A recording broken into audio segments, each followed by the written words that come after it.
Hey everybody, welcome to the Leader to Leader podcast, sponsored by the StarQuest Group. I am Tom Athenauer, your host, and today I'm excited to introduce you to my guest, Mara Swan. I've known Mara for a long number of years, and I've always been impressed with her very strategic approach to HR, human capital strategy, and people management. Mara has held executive leadership positions in several companies in the business services and consumer packaged goods industries. Mara retired in March of 2020 from ManpowerGroup, a $20 billion workforce solutions company with over 30,000 employees across 80 countries. During her time at Manpower, Mara was responsible for strategy, HR, marketing, PR and communications, ESG, thought leadership, risk management, and she oversaw the Right Management brand. Prior to Manpower, Mara was Senior Vice President of Global HR at the Molson Coors Brewing Company. Upon her retirement in 2020, Mara joined Stonepeak, a leading alternative investment firm, as an operating partner with a particular focus on talent. She continues in this role today at Stonepeak and also serves on boards of several public and private companies in a variety of industries. When Mara and I first started talking about what's going on out there in the business world and the global economy and the demographic shifts and the question that I raise is, as leaders out there, what do we all need to be focused on as being most critical of importance? What are the skills, the competencies, the general leadership topics that are going to be most important as we lead into this future? She narrowed it down to two areas. One, leaders need to become better at embracing and leading through change. And number two, leaders need to become better at accelerating and driving performance. And so those are the two topics we're going to look at today. And I think you're going to enjoy my conversation with Mara. So let's jump right into our discussion. Let's talk about this change. Why do you think that's so important for leaders to become more comfortable with, or to be able to embrace, or to lean into? Why is that important? Well, I think it's always been important. I think it's just getting to be more important because not only do we have a lot of accelerating global trends, so you have a lot of structural changes in the labor market, and I think we're familiar with a lot of those, but we haven't really acted on them. So we know that we've had demography issues. Birth rates have been declining since the 1950s. We know that we've had issues around globalization of supply chains and place-based jobs. And there's been a mismatch of skills in the labor market because of technology moves. And those things have been going on for, and now there's structural changes. There's big changes in the labor market. And you also have all these cyclical changes as well. I mean, cyclical changes, if you're a leader, you got to start thinking about, there's a big issue, which is really about the gender divide.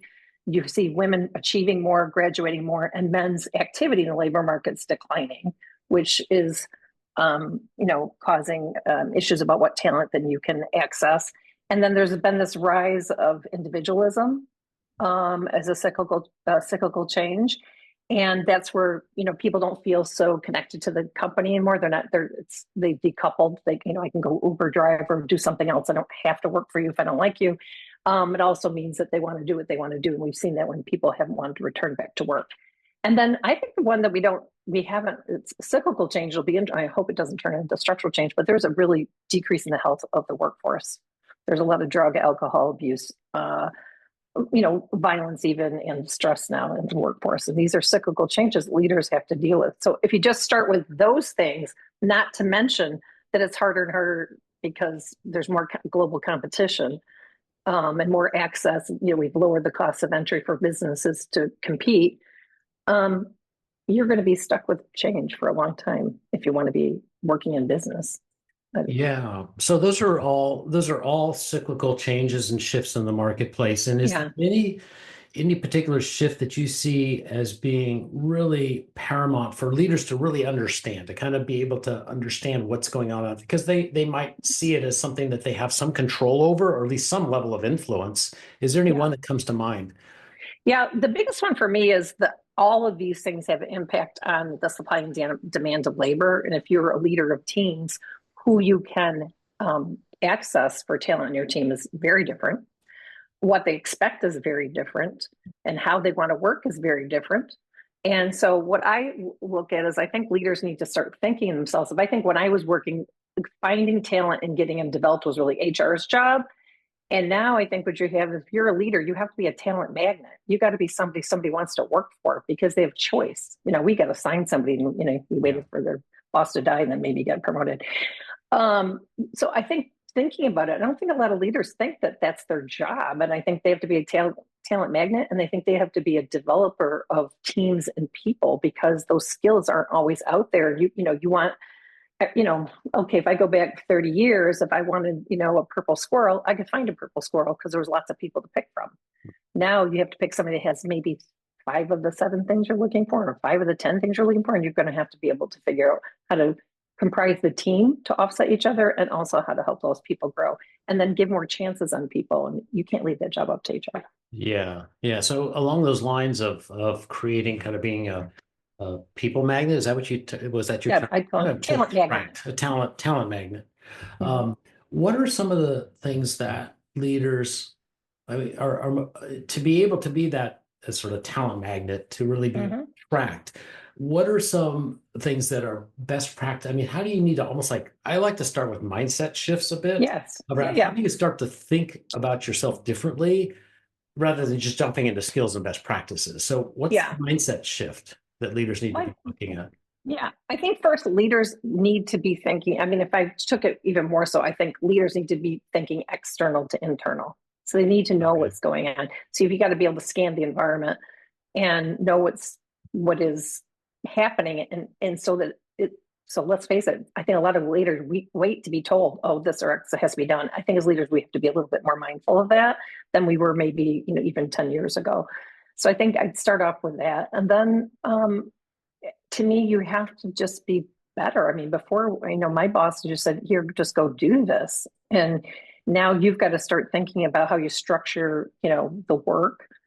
So for example, if I look at one of the things I think is missing in business today is you hear all these leaders saying they're stressed out, but the one thing they're not doing is even thinking about what problem or opportunity they're solving. So when I think there's a lot of wasted effort in business, and I don't think we can afford to do that because change is coming at us so fast.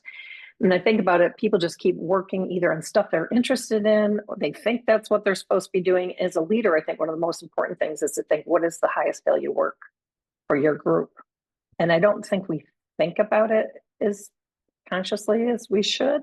Yeah. And then once you have that, then what are the constructs you're helping your team use to think through that? So for example, I'll ask people all the time, they're, I'm stressed out. Okay, so what problem are you solving? Can't identify it. Okay, can't identify it, then you're wasting the resource of your team. Second thing, if they do know it, then help me understand, how are you thinking about it? And they don't have a method. I mean, we have, the scientific method we could be using, we should be using, because what's your hypothesis? So have you looked at the alternatives? And as a boss, I see very few leaders asking those questions of their people. And I think we have to go back to I think that is going back to the basics. Yeah. In some level. And then I look at, once you have that, then you can foster independence because people can do the work more independently because it's within a construct. And I think as a leader, you're less stressed out because you feel you have some control because you know what problem they're solving, you know what kind of, how they're going to look at it. And when you look at it, and when I was leader and had tons of things, because trust me, I had 20 plates spinning, I always could know when they're looking at it, how they were looking at the funnel, what question you're trying to answer, what data sets have you looked at, what alternatives have you considered, and then what is your recommendation? And I think, and then it's easier for me as a boss to manage multiple streams of work if you have that. But I think people kind of veered away. I don't know why, but I don't know. And I think the other thing I would think I think is important is to foster creativity. And I do think this is one of the things I don't see a lot of leaders doing today. And you have to foster creativity because curiosity leads to agility, and agility helps you adjust to change. And I think that's one of the other ones. And then my favorite one of all time is positivity. Okay, hang on positivity, because I want to go back and revisit a couple of things here, because I think there's some really good, interesting aspects of what you're sharing here. So the first one was really about helping when people are they've got all this change going on and all the stress, and I'm over my head. I've got too many things going on. 20 place fit. Okay, so that's the scenario or the context. Mhm. They come to you and say, how do the natural tendency or the first thing that they do is say, okay, so how do I solve this problem, right? Or what Yeah. do I need to Or do? Give me yeah, some direction here. And your yeah, response back to them is, okay, what's the yeah, problem you're trying to solve? yeah. So help me understand which problem you're trying to solve. And Okay, then if they understand that, then I would ask them, okay, what data and inputs have you looked at to okay, get to understand it better? okay. And then I would ask the next question after that, I'd ask them is, okay, then what are the alternatives you've considered? Okay. So then really coaching them and asking questions around what are some of the alternatives and options Yeah. you looked at to try to get them to Mhm. start from a psychological perspective. I'm assuming that you are Owning it. trying to get them to come up, kind of have a little bit more ownership into this thing Own it. and Own own it. it. Yeah. You would, one of the best things I ever learned, and I can't remember where I got this, but I remember, I think it might have been when I was the first manager of a lot of people, of course. And somebody gave me this analogy, and I've never forgotten it as long as I live. They said, Mara, and I think probably say is that if you're a leader and all the monkeys on your back, you're not leading. And your job is to pick the monkeys off and give them back to people. And I actually sometimes when I was really stressed out, I would have to I have that image in my brain, and I would be in there with my employee thinking, I'm putting the monkey back, but not in a way that I'm yelling at him or getting mad at him. I'd be like, okay, this is your problem to solve. How can I help you solve this problem? Okay. Yeah. And giving him the tools to do it, but not taking it. And then being able to identify what those options are, because the realization and that the monkey's on the back, it's a great metaphor, right? Feeling that they're feeling it. That I was sharing with that term, a cognitive burden. They're Yeah, I owning it. love that. They're owning too much, right? And it's Yes, starting to yes, have a burden and an effect on yes. them to the point where they're almost like paralyzed from the standpoint of being able to move forward and trying to get Well, them to really explore what are my options. That's what I'm. it's so funny because I had this conversation with a woman I work with, and the other day, and she's like, oh, I'm so stressed out. I have this thing, I have this and that. And I go, okay, so tell me what you're working on. So she goes through it and I go, why are you working on that? Why are you working on that? Why isn't your team working on that? Yeah. I said, team's not working on that because you think you can do it better, which you probably can. But guess what? You're paying your team to do it, and your job is to help them learn. And the best way to do is to go in, tell them, I'm working on this. You need to work on this. And if you need my help, I'll help you frame it, but I'm not doing the work.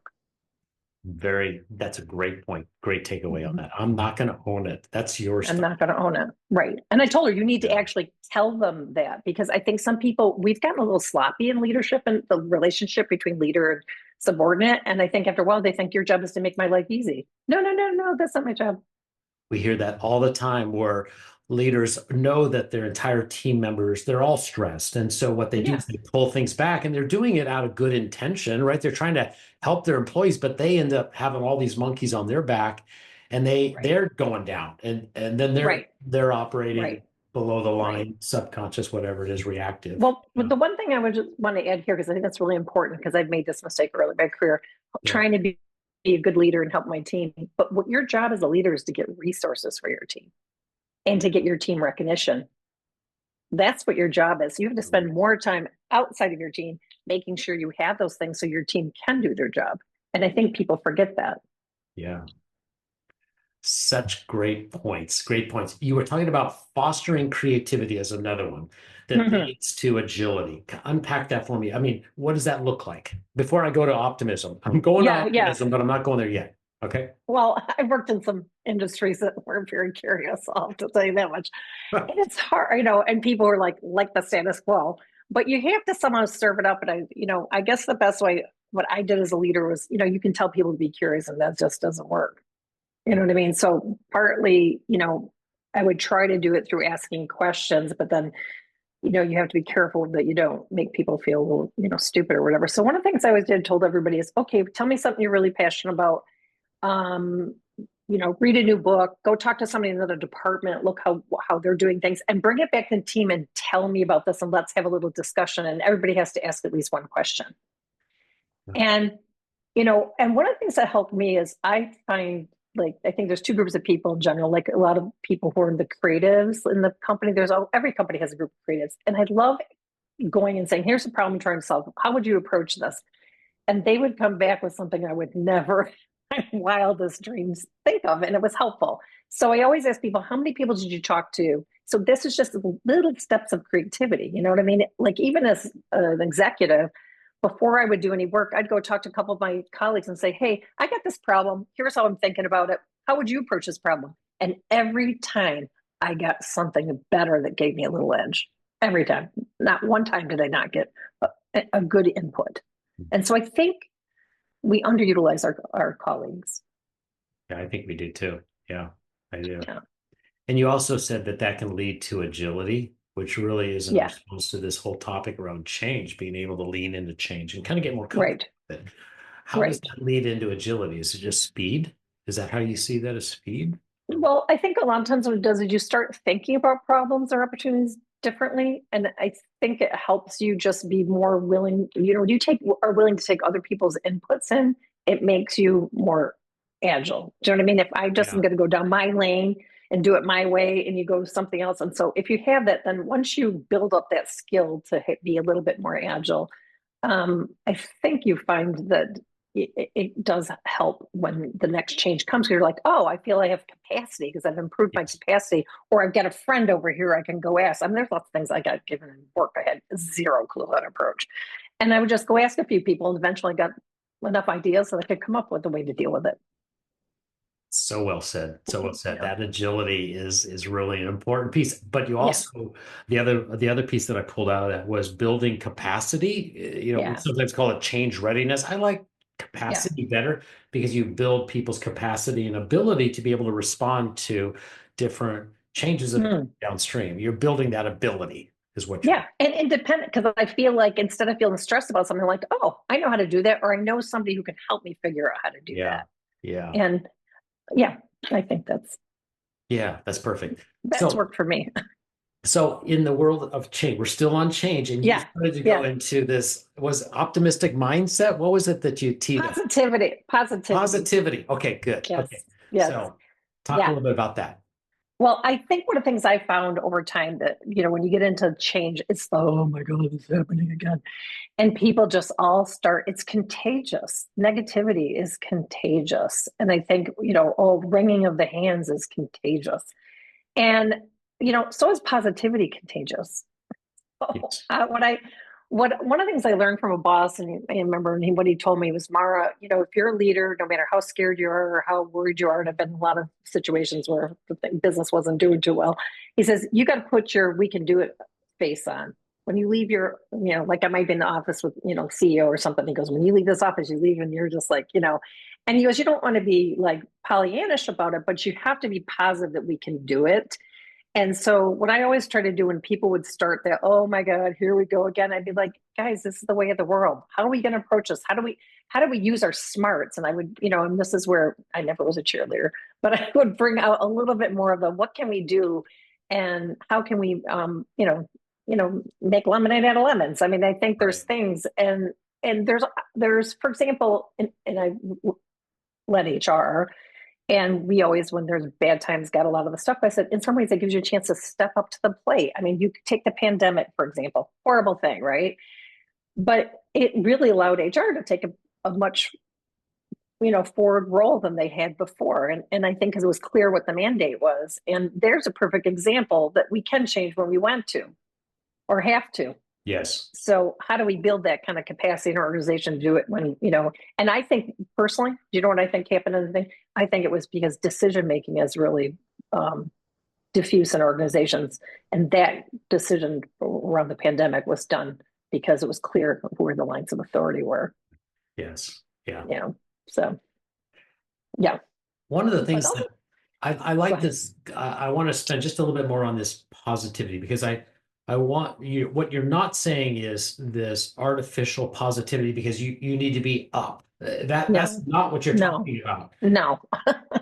You're talking about sort of positive, and it's a genuine belief that I can change things or I have more influence Yes. and control over these things. And yet, as Yes. opposed to just throwing my hands up and falling into that victim mindset. Is that what you're talking about? Yes. Okay. Yes. I think it's like, how do you put one step in front of the other? It may be a really big, tough thing, but to me, sometimes it's just, it's stopping the narrative that everything's negative. And because what fun is it? Nobody wants to work Yes. in a negative environment. I don't want to be negative. Do you want to Like I want to see somebody smile at me in the morning and say hi and whatever. You know, you can say, I'm a realist. I'd say, hey, this is really tough, guys. It's not going to be super a lot of fun. Okay. But we're going to pull up, up and work together, and we're going to get this done, and we're going to feel really great when we're done. And we're going to feel really great about our teamwork, and we're feel good about ourselves, and we're all going to learn something. But I'm not going to sit here and listen to negative narrative. What good does it do you? No. Absolutely right. And so you're right. And we talk in our some of the language we use in some of the leadership work that we do is kind of above and below the line. We use that phraseology. Below the line is much more reactive. Yeah. Oh man, I have no sense of agency. Above the line is more of that creative, positive, sort of You have to. possibility focused, So as leaders, and I just had this happen to me yesterday where I knew I was below the line, and I put it out there to my team going, okay, y'all, I was below the line. And it was a literal mindset shift that you have to make. What are some things that you've used? Because we all fall below the line, right? That's called just being a human. Absolutely. That's just a human experience. So absolutely. So how do you do it in a genuine, authentic way? Yeah. You found it works. I think the first thing that happened for me is, you can feel that like in your chest, like, oh my God, here we go again. And it's easy to channel that negatively. So for me, one of the first things I always would do, and I know it sounds kind of weird, but I had an office. I would go in my office, shut my door, and I would deep breathe. And stuff I learned when I had babies. That's not great. That's kind of a stressful environment.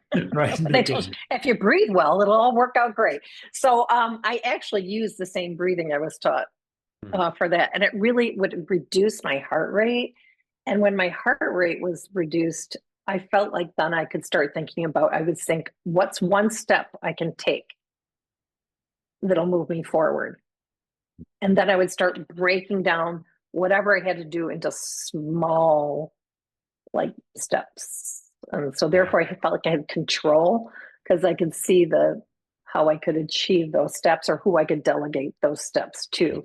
And so I think for me, planning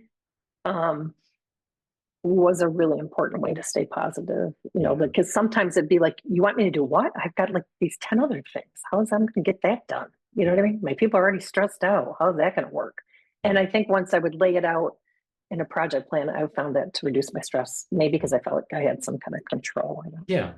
Well, you did. You broke it down as opposed to making it such a huge mountain. I can't see. Yeah. And I think sometimes also you just, I don't know, sometimes messages are kind of, you can reassure people sometimes because you can point to the past where we've done it. And, I would always go back, oh, it doesn't seem like but look when we did this. Look when we did that. It all worked out. You know what I mean? And so then you can be more positive without being Pollyannish. You can actually point to examples.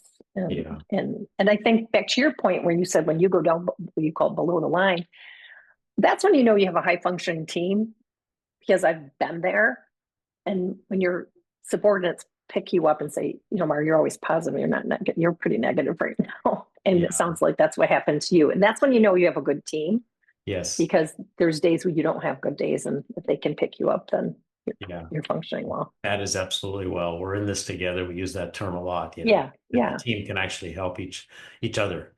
Absolutely. Fine. Yeah. Mm-hmm. That whole thing about positivity and emotions are contagious. We have a phrase that we use around leaders bring the weather. And I think it's a great metaphor because we can bring weather patterns, whatever they might be. And we're not saying just bring in, partly cloudy and sunny skies. That's what we're talking about. No. We're talking about being real. I loved your, where you said, let's deal with the reality of the situation. And then let's figure out how best to proceed forward because we have a cloud bank coming in. Let's figure out a way to work the best. Yeah, get your raincoats on. Yeah, get your raincoats on. And let's figure out a way. It's part of the cycles, right? It's part of the cycle. It's part of the cycle. Speaking of cycles. Yeah.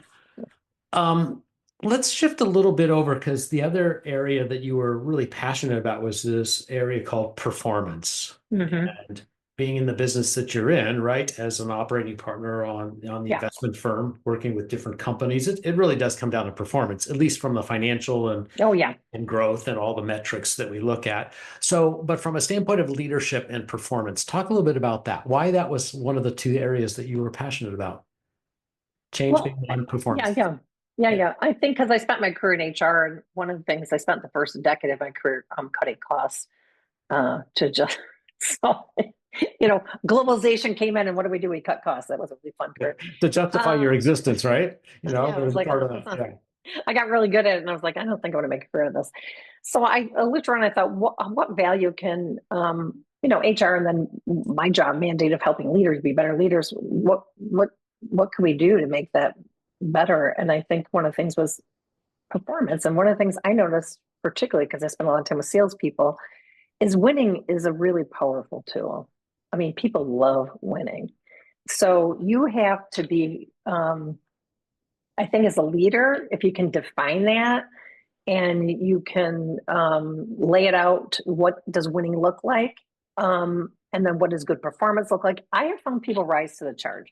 I haven't found, there's very, very few people I've ever had to part ways with or have a huge conversation with, because if you're clear about what winning is and what they get out of that, I think it's like a high. I don't know. I just think it's really important.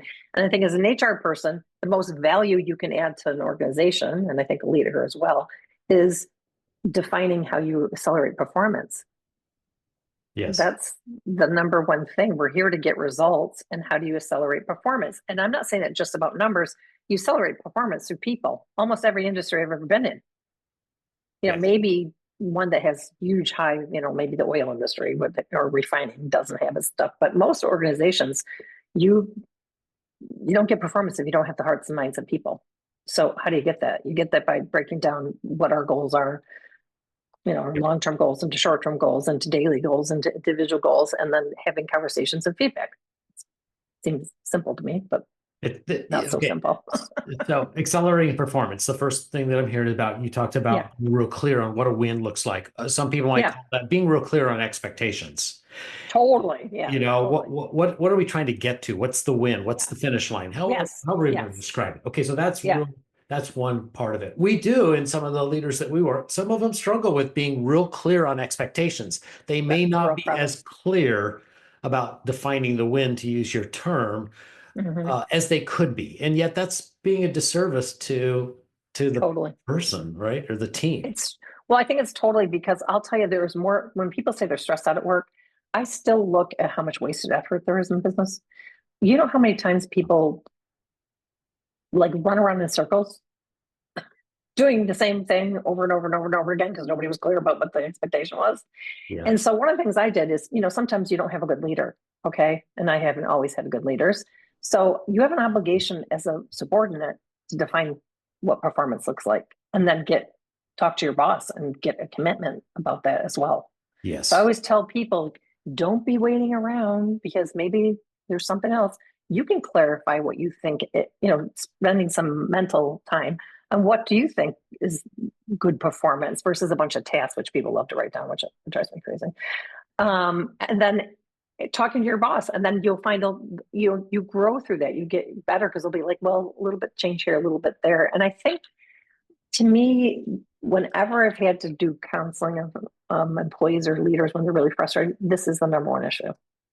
Say that again. I'm sorry. This is number one issue. Okay. Number one issue, because I don't like you, conflict, whatever. I can come up with 1,000 things to come up, but it always goes back to unclear expectations.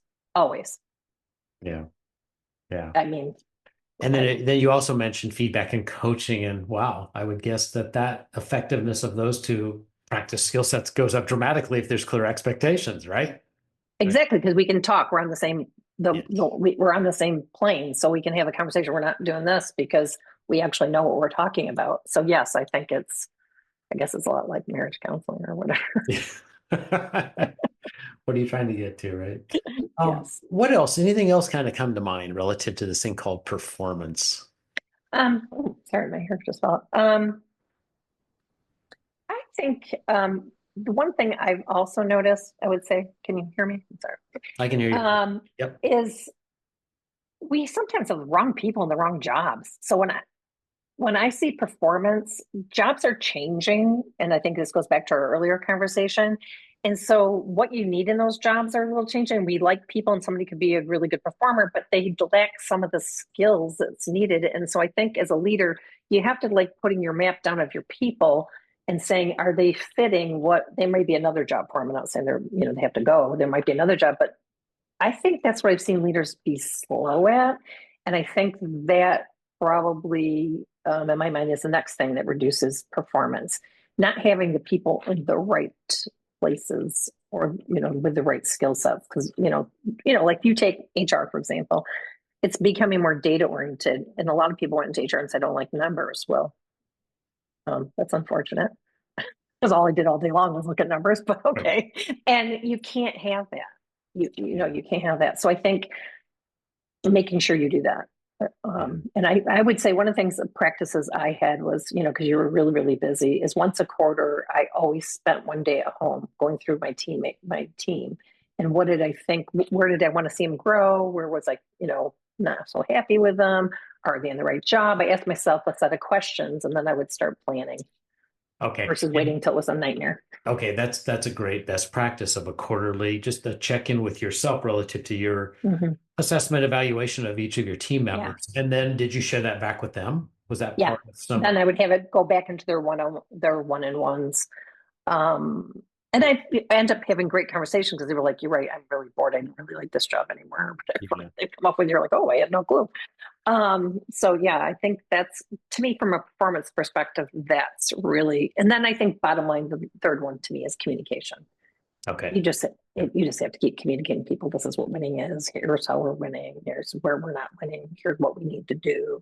And I think dropping the breadcrumbs for people so that they can achieve the performance you want, but also manage the stress that comes with performing. Yeah. And what you're talking about, you've talked about the one-on-ones and whatnot, but we're also talking about team performance as well. I mean, Oh, absolutely.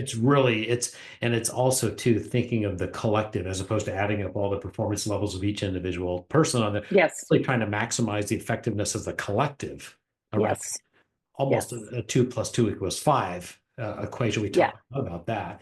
Yeah. It didn't come to mind that you have found that works well relative to kind of working with elevating team performance. Anything come to mind from the team side?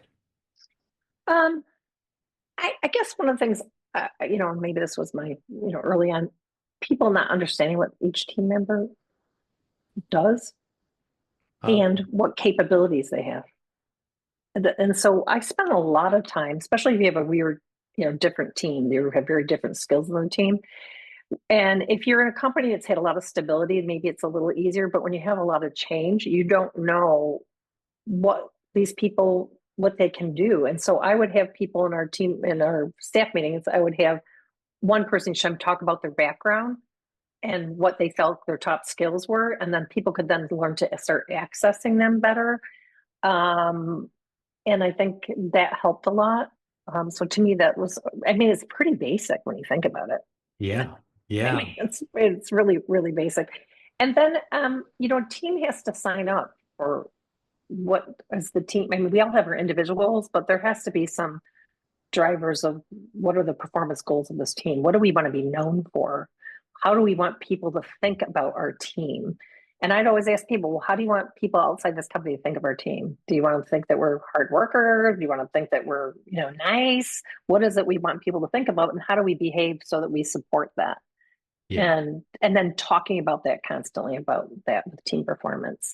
yeah. And of course, making people work together on projects helps a lot too. Mhm. But I I'm really, and one thing before you go there, one thing I'm really, really passionate about is yeah. inter-team performance.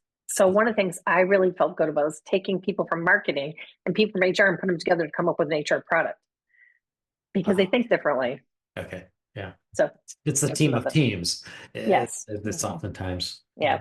well, Stanley McChrystal talked about that. This individual capabilities, I want to go back and just underscore this because I think it's a great practice of really asking your team members to share what their strengths are. What are some things that they Hmm. can add to the team? It's kind of like what's their contribution? What is their Yes. superset of Yeah. skills?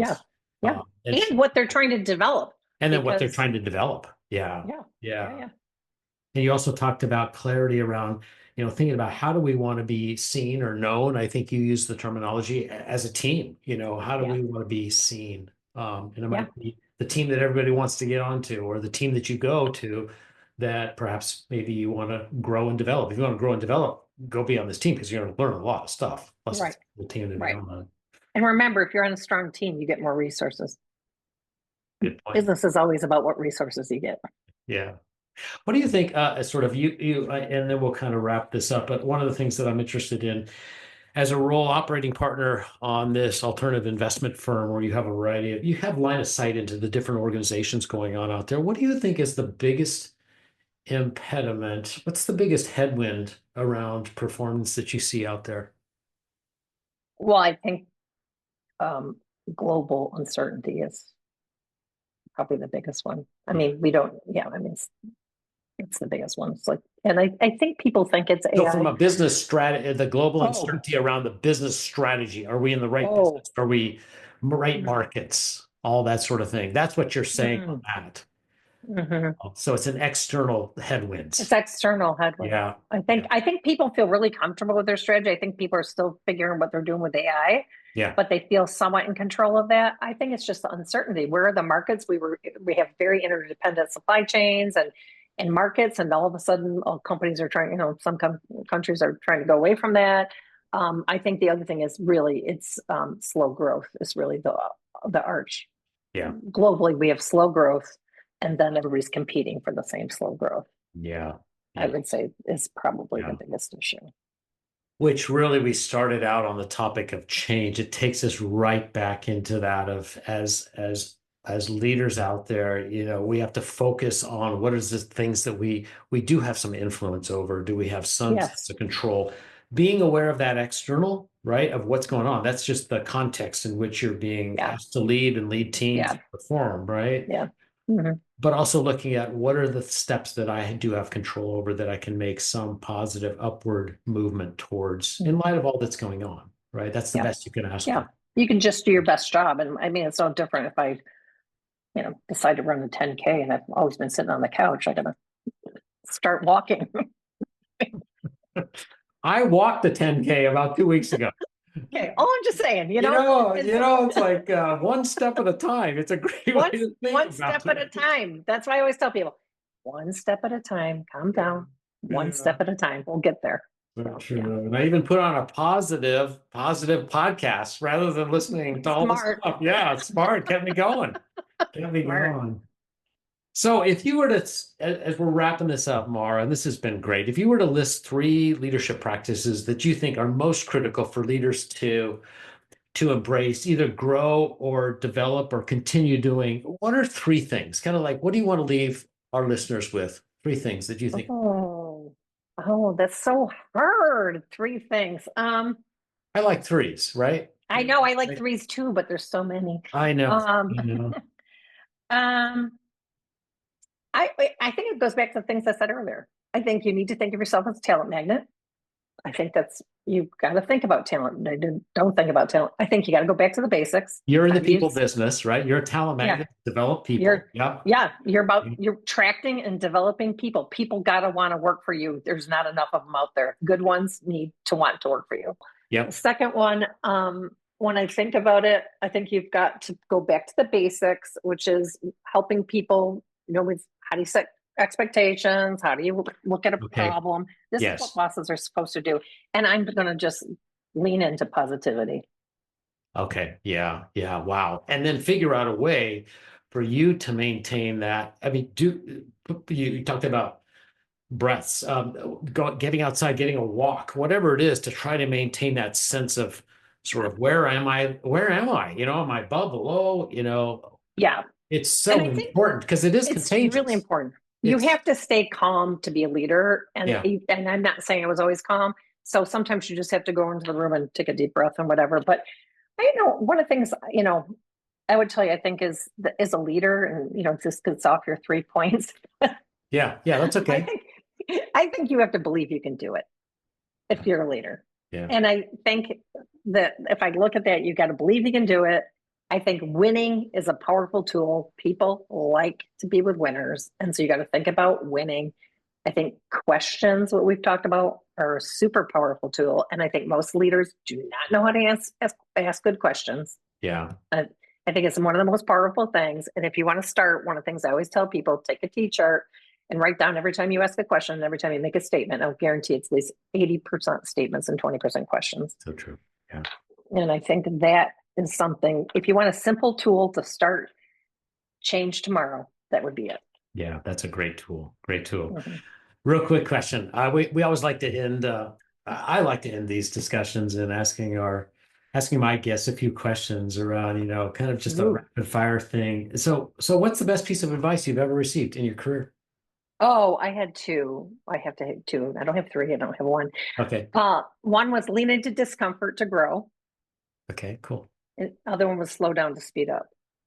Slow down, speed up. Beautiful. I love it. Mhm. What book Those would are you really read? important. What are you reading these days? And the second part of that is, what's your best leadership book you've ever read? What are you reading Oh, today? okay. Today, actually, I'm reading Elon Musk's biography because I just really want to understand his mind better. Was that So the one that's by what. Walter Isaacson? Is that the Yes, one? Yeah, yes, yeah, yes, yeah. yes. I'm Yeah. I'm almost all the way through, but that's one Yeah. of the things All I'm thousand reading. pages of it, right? Yeah, it's woo. Yeah, it's a But it actually reads pretty quick, so I was yeah, surprised. But it's given me quite a good insight into leadership, shall we say, a different kind of leadership. awesome. And did you say my favorite leadership? Yeah, what Is if that somebody one? said, "Give me a book on leadership," Okay, what book would you go okay. pull off your shelf? Well, I'm going to be really anti-establishment here and tell you I really detest leadership books, and Okay, I'm going to tell you why, okay. and I'll tell you what the best thing you should do. I don't like them because I've seen so many people read them and then try to apply them, and it's not authentic. It drives me crazy. Like I could tell when something's popular, I would read them all, and somebody'd come in, and I'd be like, "Oh, you read whatever," and I just think it's horrible. The thing that worked for me is I kept a journal of every meeting I was in of things I thought from a leadership perspective were amazing and were horrible. And I did this before I was a leader. And I went back to that book millions of times. And even times when I tried something that didn't work. And I could see how I grew as a leader over time. To me, that was the thing that worked best for me. You created your own leadership book Yeah, based well, on yeah. firsthand I have experience. lots of journals. Yeah. Yeah. One person. Who have you looked up to over your career? Oh, I'm not that good a person. I would say, I know this sounds really weird, but I would probably pick my husband because my husband knows zero about business, is not interested in business. And he helped me keep it real, I think. And I also think that I was really great and known for making complex things simple because I'd always test him. And if he didn't understand it, then I would redo it. And so I always had the Craig principle. So he told me if he understood it, then I figured it was, I mean, he's smart. I'm not saying he's dumb. He just doesn't know anything about business. Go to somebody that has no idea that are not sitting in the pond, right? Yeah, It yeah. really helped me because I could sell my ideas really well because I had them down to pretty basic Yeah. way to communicate them. So I would say he's who I looked up to because I think he made me a better leader. One last question for you. How do you want to be remembered? Oh, God, that's like I feel like I'm getting old. Um, but I think how I'd like to be remembered is providing the feedback and love to people that made them better. Yeah, Beautiful. yeah, Mara, this has been great. Thank you yeah. so much. Thanks for the time. To all of Yes. you out there, I am Tom Athner with the StarQuest Group, and it's a pleasure. Been a great pleasure to host another L2L podcast. And Mhm. as we always say, leaders do have a lot more influence and they have a lot of capabilities on the weather patterns that they bring to their constituents. So remember, it does matter how you show up each and every day out there. So go out and lead with courage, authenticity, and humility. It's been awesome, Mara. Thank you so much. And we'll see you Thanks. all next time. Take care. Great to see you. Bye bye.